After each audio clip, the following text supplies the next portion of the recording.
Welcome back to AsArt with Nick, John, and Taylor. Today we're going to be reviewing Raya, the Last of the Dragons, right? I think that's like the official title. But we're going to talk about, like, well, at least my opinion, it was good, but not great. I'm just going to say it now. I'm just going to throw it out there, but we're going to talk about what made it good, but and also what, like, kind of just brought it down so it wasn't great. Spoilers? It's oh my gosh. Just in case you guys haven't watched the movie, spoilers. We're going to be talking about the story, but if you guys haven't, please go to Disney Plus and support the film. It didn't do well opening weekend, and I'm kind of bummed about that because it's an original story and it's not an IP that they're reusing again, and that I want to see more creativity and more stuff. So if you're able to, go support, fresh ideas and not sequels. Not sequels. Do not watch specifically and not sequels. But Disney has been doing a great job lately with their animated films. I've been super impressed with like the Frozen movies, Zootopia. They've been doing a good job. Wreck-It Ralph. So they're on a high street. I mean, obviously they're not like all of Lion Kings or like their epic like Aladdin's, or Frozen's where they just like blow the charts in the box office. But they're good. And I will take good over bad any day. Unless it's like unless it's like really bad, like to the point where it's like hilarious. Like I can't believe they produced this movie. But anyways, we're gonna jump into it. I just want to say I totally agree with you. That is exactly the position I was going to come into this podcast with, that it was good, not great. We were watching it. I don't know if this should be disclosed, but Nick and I watched it together, 6 feet apart, masked the entire time. We're cheap. And so I was really enthralled the entire time. I didn't look at my phone, which is not common for when I'm watching a movie at home. I usually am kind of two screening it, but I was really into it. But when it was over the next day, the next 2 days, I haven't really thought about it, like usually a movie will stick with you at least a day or two, really haven't given it a second thought since watching it. So yeah, to me, it goes in that category as well, Nick. So for me, I think I've said this in another episode. I'm really behind on watching animated films as far as, especially when this is the first like Shame release. On you, John. This is like as close as a theatrical release as you can get right now during COVID. And so for me, I hadn't seen one in theaters in a long time, but I'll watch them after the fact. And so for me, it was kind of fun. Like this is a recent event, type of thing. That was fun. And it was an absolutely gorgeous film. I mean, I'll gush about the particles and effects and things like that smoke. in a little bit. Oh but man. Yeah, smoke and water and everything like that. But you know what? I think it's probably at this point in our lives unfair to hold Disney and Pixar and all them to the standards of the very best movies they've ever put out in their existence. I mean, when did we get Snow White? Like 1930 something? We've been getting, animated films ever since then. There's going to be some better ones than others during that period of time. So for me, it was totally enjoyable. It definitely reflects Disney in current times, which, some people may or may not like, but it got me a couple times. It pulled on the strings a little bit. I was like, so it was good. It was good. I liked it. The whole trust factor. I mean, come on, like trust us to make a good movie. We're Disney. We have money. We can pay for artists, and it's gonna be great. First of all, like before we go into story, the story was good, not great. But let's talk about the effects. Okay. One thing though, like I was very happy with the character designs, but you can tell Disney has a 3D princess style. It's very like Rapunzel, right? Like I feel like they started with Rapunzel. And it's fine. Like they have to have a brand. Disney's super safe. They're not gonna try doing a art style from like a Southeast Asian culture, or they're not gonna go like way out on the limb and do some kind of cool. Sita Sings the Blues. I don't know if you guys ever seen that. It was like a 2D handmade movie. One artist did it. She spent her whole life doing it. She wanted to get it done, but it's about like the whole like Hinduism or the beliefs in India with like the different gods and stuff like that. But it's like beautifully done, like 2D animation, but it's very stylized. And some of the like little cut scenes when they were like tell stories and it looked like paper layers and like the animated things reminded me a lot of Sita Sings the Blues. It's free on YouTube. She made it free. It was the whole thing. I'm going to link it down below. It's actually a really fantastic. It's for music, she used music that was like 50 years old at the time. So she like put random like 1950 musical songs in there and everything. But That's awesome. and speaking about musicals, this is like the first Disney princess movie without songs and musical lines. Oh, yeah. I like that. I didn't notice that, And but it I worked like that. fine. I was fine with not like having her to go like, let me trust, let me trust. That should be an episode right there. We all come back and we make up our own song and sing it to the audience. No, we'd lose keep all our on subscribers. rolling. When she's like rolling around on the thing. Oh, it's hilarious. I didn't notice that though. Or that like, there wasn't I'm the songs. last dragon. Doo-ba-doo-doo-doo. Nick's got a whole I can soundtrack be ready. human. I'm sorry. It's the I whole know Disney stuff. he's I ready. grew He up a stayed up Disney all kid. night. This is easy. Oh, This it's is easy. hilarious. But did you even notice that, Taylor, that they didn't have any songs? I didn't think about it until I mentioned that. Yeah, I don't think I noticed it either. I'm pretty behind on animated movies too. I haven't even seen Moana, but I know obviously that's a very iconic music. Yeah, this is iconic soundtrack. But yeah, I didn't notice that. which is the same director too. That was one of the co-directors worked on Moana. Okay, interesting. And the other guy, he's only done like, I don't want to say indie films, but not as popular films. Oh. I don't know his name. Oh, but he's done some good stuff. I heard. I haven't seen any of his stuff, but after researching this, I'm really excited to see some of the stuff he's watched. Cool. But yeah, Moana. I mean, you had music. Rapunzel had music. Frozen had music, and I think those are the most recent princess movies. Sorry, don't quote me on it. It's like trying to remember. Anyway, so let's jump into like character design. Did you guys like the character design? Did you like the design of the dragon, or maybe there's like, why did they go that design with the dragon or the characters? Anything stand out to you guys? Yeah, I like how you mentioned that it looks like they kind of took the character design for Rapunzel or Moana and then made it into Raya, and I totally see that.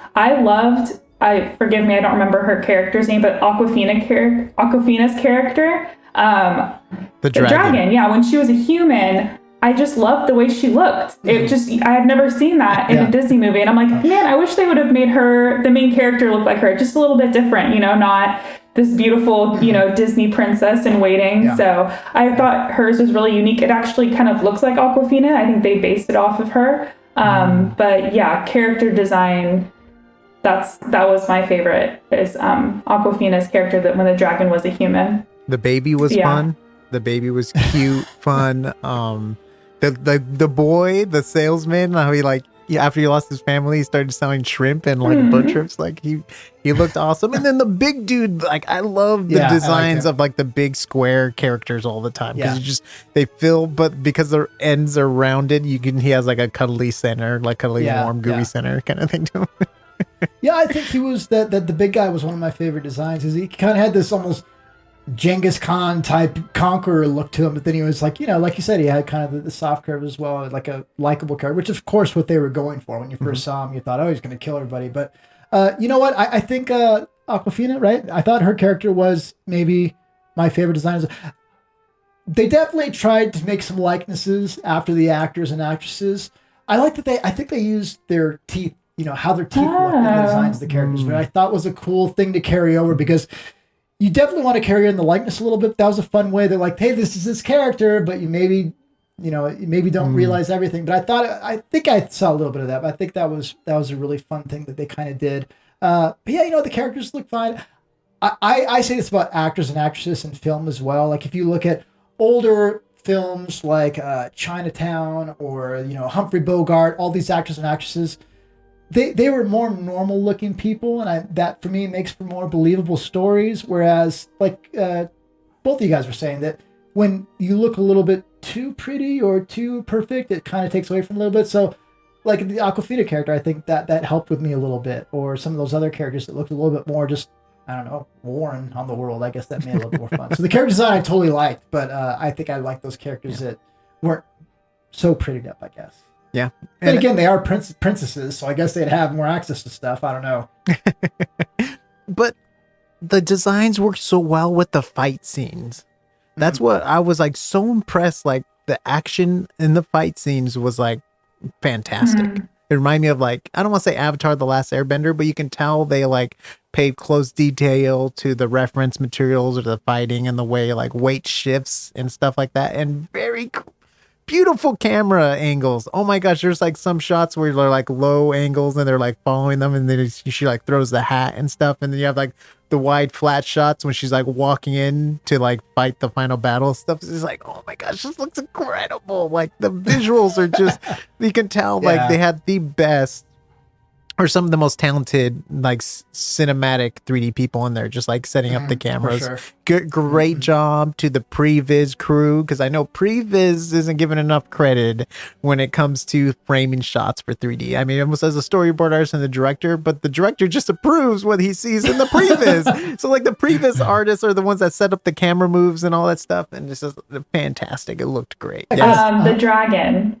I mentioned this to Nick that for reasons we don't have to go into, I was around a lot of toys during the Christmas season, and the dragon, the main dragon, really reminds me of these unicorn stuffed animals that are really popular with young girls right now. Like the turquoise, even like the like lavender color, and like just very, I was kind of cynical about it. Like, oh, she kind of looks like she's supposed to be a stuffed animal toy or something. So I don't know. That's what I got from her. Yes, merchandising.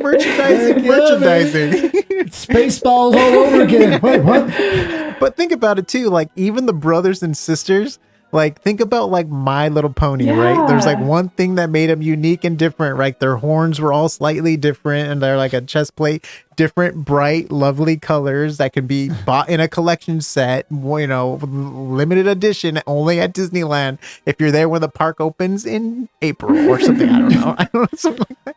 So just out of curiosity, I didn't see, there was just some very small extras after the stream was over, and they were like 3 minutes long each. They weren't very long at all. Did they say when this movie was actually started and like pre-production and stuff like that? Because they did the production mostly during COVID, right? A lot of people working from home, but I'm curious when they actually started this. Was this started way before this happened, or did they do a quick turnaround on this? On average, animated movies are 3 to 4 years. Yeah. 3 to 4. That's from like writing to finishing the movie. So the first year and a half is like writing / storyboarding. It's incredible they were able to get it done during the pandemic. It's awesome. And they visited all these locations. So obviously they did that in non-COVID times. Yes. So it's been under production for a while. But it's funny that Taylor said it kind of has just corresponded or fit in with current trends as well. You know, maybe by accident, but it totally works. So yeah, you got to trust people. But you know, it's so cool because like, you know, dailies, John, right? Like we've been in dailies with directors and stuff like that. And tell them what dailies are real quick. So when you're in the animation industry, dailies every day, sometimes do studios sometimes have nightlies. There's different times, but everyone meets or groups meet at a time, because there's sometimes 500 plus. So they'll be like groups of 12s or 6 or however they divide it up. You go in with your lead, and then the director comes in and you'll sit and they'll watch a shot. And sometimes the director, be in a movie theater, whatever. A movie theater or a nice TV, depending on the size of the studio you're at. They don't always have access to movie theater stuff. But then you sit down with the director, and the director gives you critiques, or he says like, this is good to go, or you know, hey, I don't want Shrek eating Donkey in this scene. I want Donkey eating Shrek, or whatever the change is. I don't know. But this is totally possible with Zoom or Skype or any technology, because you can share a screen and you can upload your footage to Dropbox or whatever system they have, and the director can go over it with a Wacom and draw, like, you know, just like they would in the studio, but like, oh, there's need to be more of an arc here. There's not enough action here. Let's remove this. And you can totally take notes and work from home. This could be the future for animators, working from home in the comfort of working 16-hour shifts, and you never get to leave home or see daylight. At least you don't have to drive to the studio, right, John? Great. Sounds great. We're all so pasty. Did I explain it good, John? Dailies? Yeah. Okay. Yeah, so it's interesting to think about that. I imagine in certain cases, depending on your communication style, it could be way harder to try and communicate that way as well. I mean, you can't just get a napkin out and just, you know, change some sketches. Everything would have to be digital. So everything would have to be digital, and sometimes it's hard to communicate when you can't just point and things like that. But it's definitely doable, and I'm sure totally doable. They probably adapted as time was going. But it was funny, like in that short making. But it was crazy. A lot of them were working on like a regular MacBook Pro or a Microsoft Surface drawing. I'm like, wow, they don't have these crazy workstations that are getting this stuff done. Which makes it possible because you can work on your animation with the low quality model and stuff, and then you just pass it on to the next guy who does the modeling, texturing, and it's so cool. The pipeline could totally work anywhere. Yeah, remotely. Yeah, for sure. Things you maybe didn't like or did like about the story. At the end, did the dragon have to come back? That was I mean, Disney's gonna Disney, but I was like, come on, Disney, that's even a little much for you. That literally everybody comes back to life. I don't know. Yeah.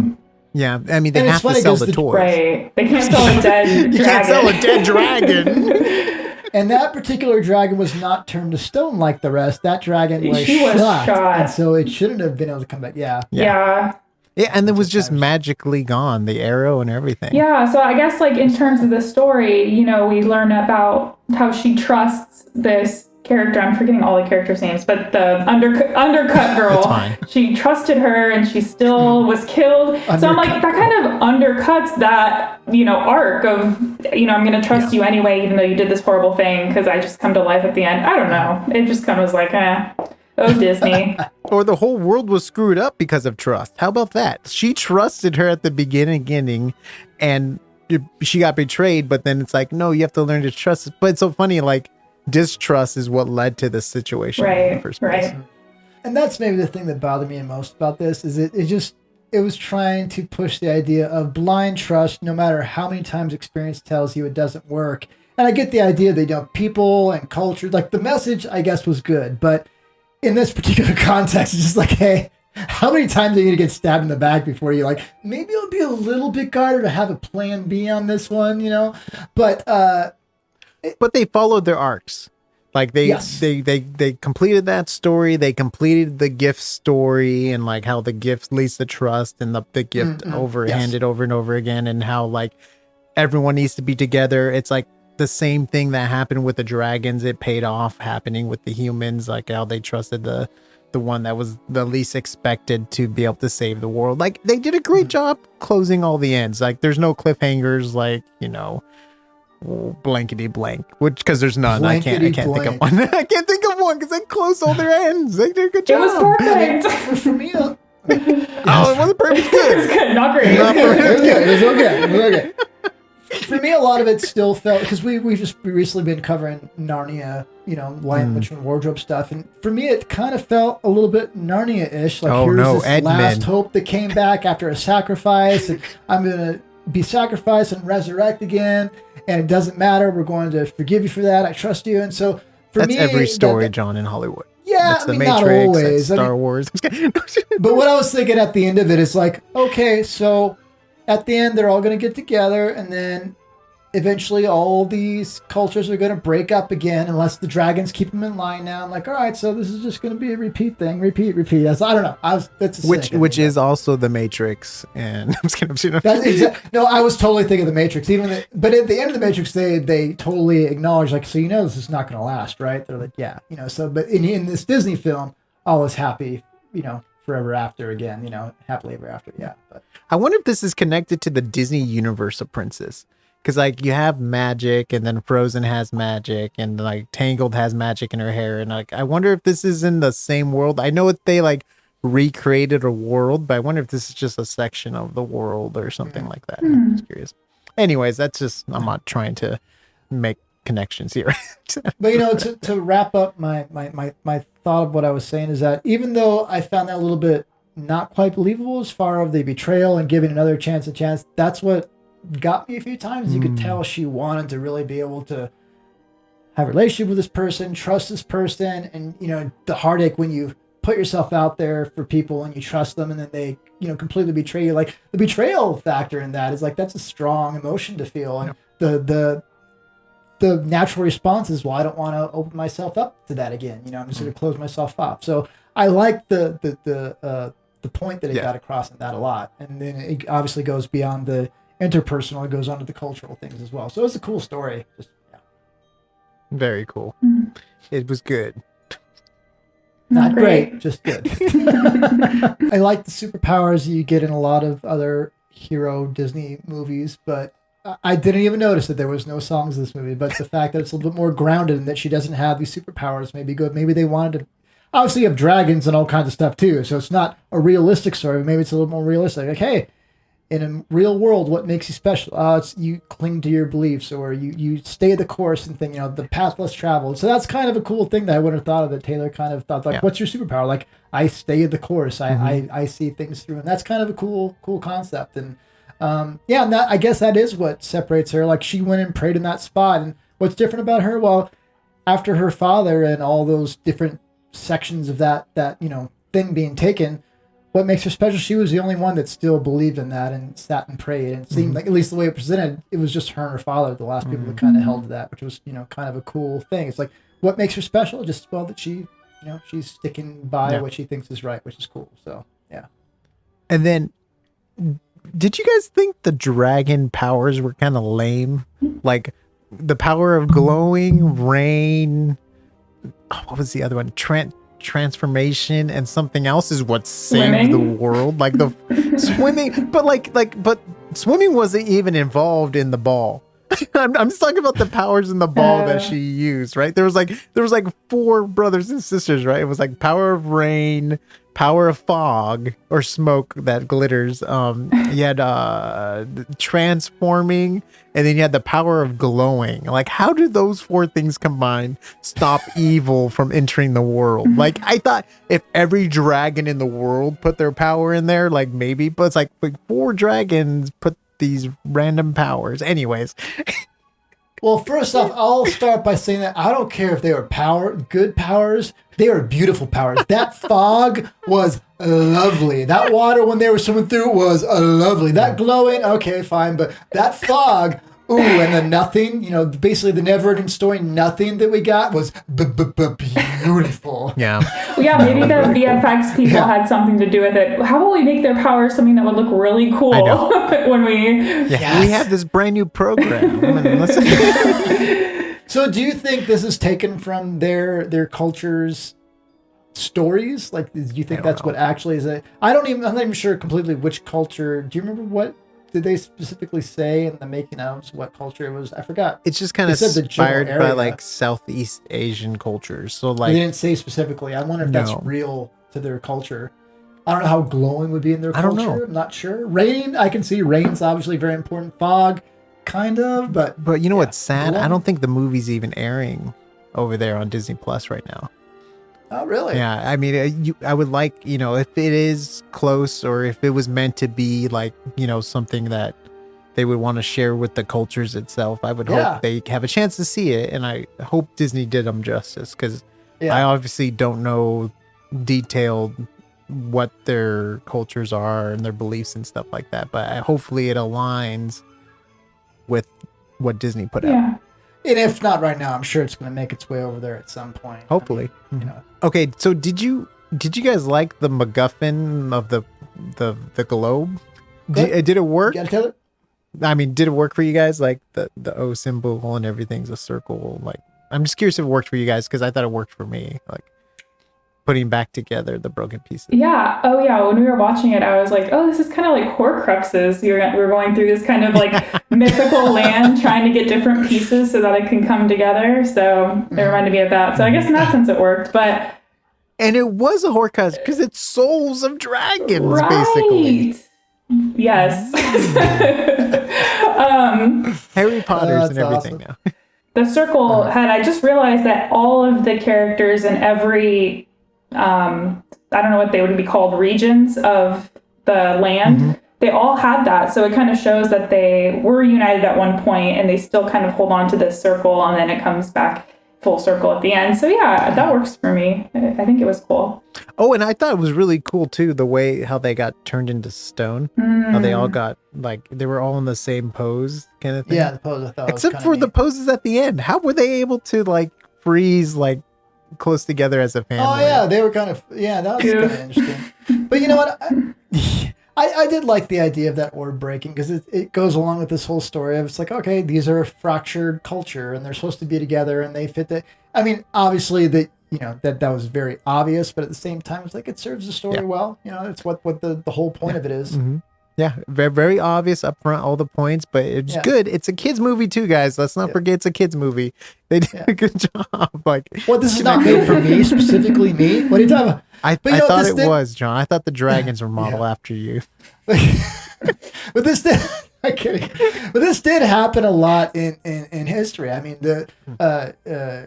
Genghis Khan, depending on how you want to pronounce it, when he died, all of the areas that he had conquered all split. Everybody went after a power struggle, and then Roman Empire all split. I mean, this is very common, very repetitive in history. So that they did this as something and just embodying it with that orb or whatever, I thought was like served perfectly. It's a little bit more realistic than some of the other stuff we've got, like Aladdin. Do you guys want to see a sequel to this? Oh. Disney loves its sequels. It's probably already in. They do love their sequels. But you know what? So, it's probably not going to get us a sequel because I think the budget for it was like 130 million, and I think it only made back 8 million opening weekend. Oh, jeez. Well, this might be a much. Track. Tom and Jerry from HBO made more opening weekend than this did. So let me ask you, how did Tom and Jerry make money if HBO Max is you don't pay specifically for it? That's interesting. That's what's crazy about it too. Even with it free on HBO Max, it made more money than in theaters. Is that what you're talking about? Theaters, Amazon Prime, other people renting it and stuff like that. Oh, okay. Yeah, you know what? To an extent, this may get a free pass because it is during COVID. It's really hard to say how would this have done in theaters, but at the same time, with Tom and Jerry doing that, and I heard that was a bad movie. I heard it was like terrible. I think it's really bad. We'll have to watch it. I am interested in seeing it though. That'd be fun to watch. Though. One thing that bugs me too, they went 3D with the characters. I hate when they do like the cell shaded 3D and they move them in 3D space. It's not even like they stylized it to make it look like animation stylized like with timing. But anyways, that's a topic for another day. We don't need to talk about Tom and Jerry. Me and John will watch it and we will review it because we love HBO Max. Well, so let me we do. So let me ask you this about Disney Plus. So it did not do great in theaters. That's a whole different thing. But on Disney Plus, do you think it hurt it that it was an extra paid thing, a premium access versus just being on Disney Plus? I feel like if it was just on Disney Plus, it would have done great. Mulan supposedly didn't do very well either. And that was at the height of people freaking out, staying at home, wanting content. And that didn't do great either because we're already paying for Disney Plus. Now we're having to pay for this as well. Do you think Disney's tried this twice now? I don't think it's gone great on either one. And then you look at The Mandalorian, it's done great for them. They got all kinds of subscriptions. Do you think Disney's tried this experiment a couple times and now they're going to say, you know what, we'll just release it to our platform? Or do you think they're going to continue to do this while we're in the COVID lockdown stuff? And then once the theaters do open, all right, we'll start it off in theaters and then we'll bring it back and we'll just put it on Disney Plus later on. I don't know, because they're releasing all the Marvel shows, which are pretty much movie quality, and they're releasing them straight streaming free, so I don't know what their idea is for. So why do you think this got a premium access thing and all these other Marvel things aren't getting that? Or was that just original plan, do you think? I mean, the budget was smaller than WandaVision. WandaVision was like 200 million and this was like 130 million. So I don't know. I don't know. I mean, if it was to like recost or like, get their money back for it, I honestly don't know what the marketing people are doing behind Disney Plus. What do you think, Taylor? This is obviously, we don't know. We're just kind of talking about it. Do you have any thoughts on that? Or? Yeah, I mean, it's uncharted territory. You have to think like the normal advertising couldn't be done for this movie. The times we're in. Maybe the idea was that parents would want to pay to have their kids watch something different. Maybe they were just betting that this could work and that could give them some, return on investment. And, it just didn't really happen that way, I guess. But do kids need to watch something new? They have every single Disney princess movie and animated movie at their fingertips a lot now. of stuff. And you know, kids, once they like one movie, they'll play it a million times, like over and over again. Like, so Yeah, that's true. why pay when you could just wait until June? That's the big thing, is I think a lot of people are like, all right, it's going to come out on Disney Plus regardless.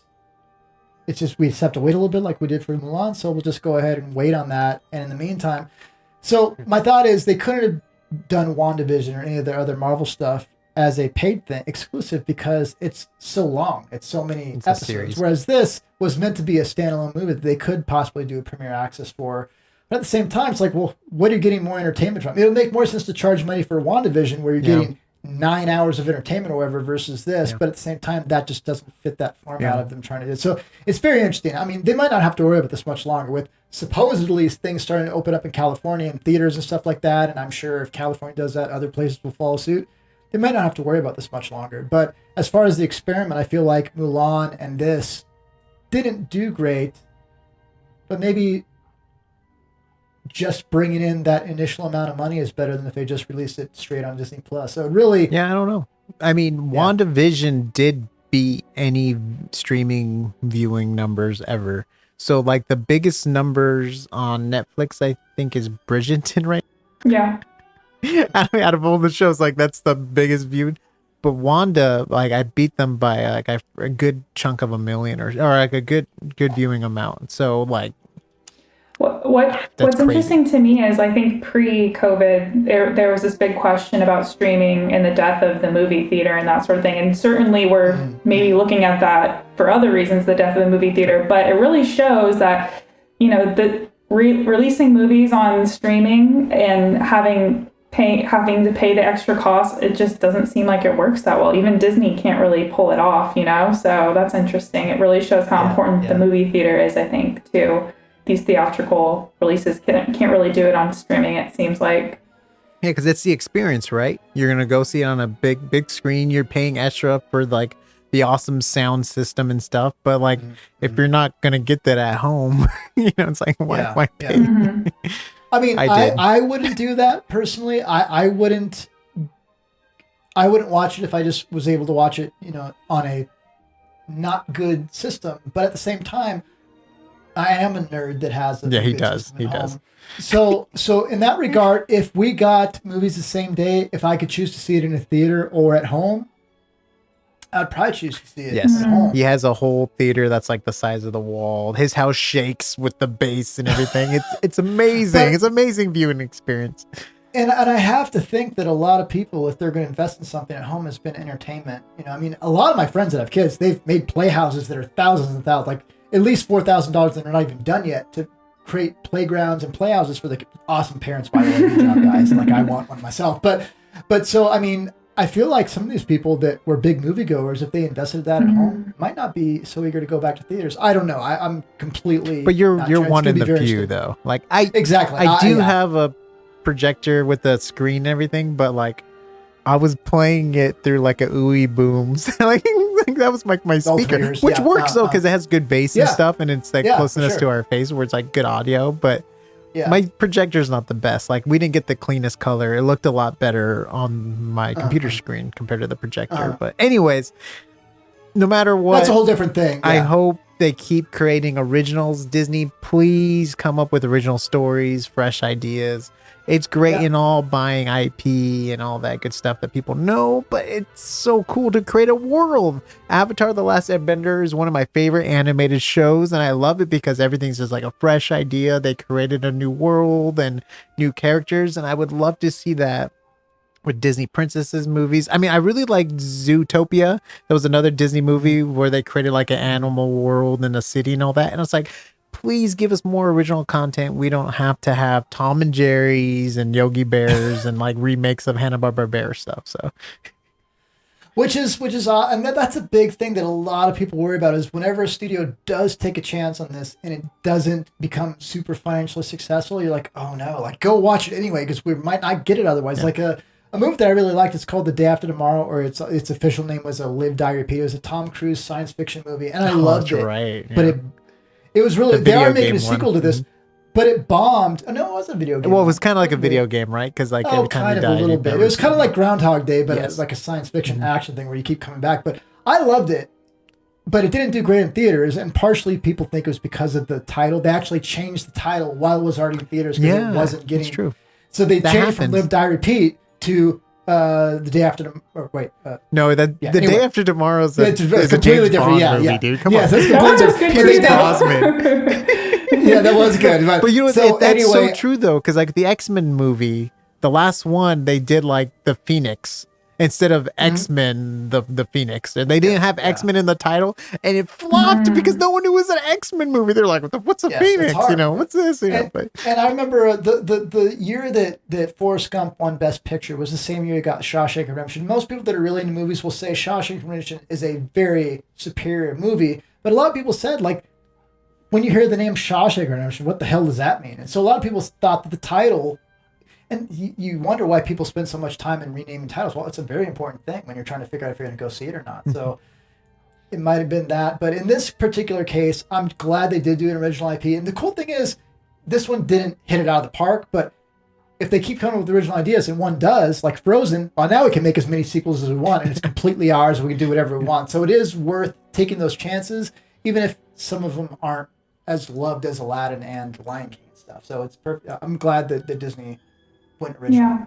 I just, I thought the presentation was top notch. My favorite thing, I think, in the film as a whole, aside from like the fluids and dynamics and stuff like that, was the facial animation. Just, right on, spot on. It conveys everything so well. And I haven't seen some of the more recent animated films, so maybe I'm just behind, but I just thought, man, it got across the emotion so amazingly perfectly. Everything looked good. The hair, cloth, and any particle looked fantastic. I mean, you can't say enough. Like, Disney threw enough money at it for sure.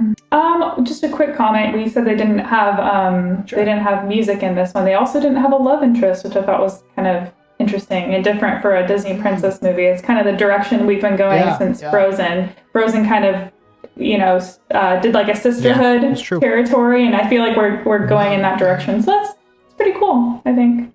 Yeah, you're right. Because it was that way with Moana too. Yeah.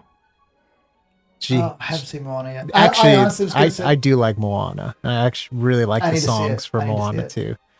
Yeah, you're welcome. I just think it's hilarious. It's The Rock in there singing too. I don't know why. It makes me happy. I'm just like, that's amazing. What's his name? Awesome. Did the music? The guy that did Alexander Hamilton. Oh, Lin-Manuel Miranda. He did the music for Moana, and I enjoy both. I just enjoy him. Speaking of talent, we're just going to go off topic a little bit right now. I thought the love interest, I thought the two princesses were going to be a lesbian couple. Like, at first, they're like, oh, yes, I thought they were totally going to go that direction. But that made me like it more that they didn't go just like the Disney, what I was expecting. I'm like, okay, that actually tugged at me a little bit more, that they just wanted to have. It doesn't always have to be a love interest. They could be friends. Exactly, yeah. That's even more realistic. Like, sometimes it doesn't always have to be love interest, but I like they did that. But, aren't you happy too? The dragon turned back into a dragon and didn't stay human. Yeah, and become the love interest. Wow, Aquafina. Your hair is so beautiful. I love her voice. Her voice is so perfect for a comic relief, like the raspiness and look how close my butt is to my head. The raspiness. All right, guys. So if you haven't seen this film, definitely go check it out and see if it's something you'd be interested in. If you have seen this, let us know what you thought. If you think it was worth the money as an exclusive, or it's something you wish you would have waited to just come on Disney Plus as general, or if we were in a time where theaters were open, if this is something you would have been looking forward to go see in a theater. So definitely this is an interesting time in history. It'd be fun to hear your guys' thoughts on that. With that, thank you very much to Taylor for joining us as our special guest. Check out AsArt.space for the audio and video links, and we'll see you on the next AsArt. What you got?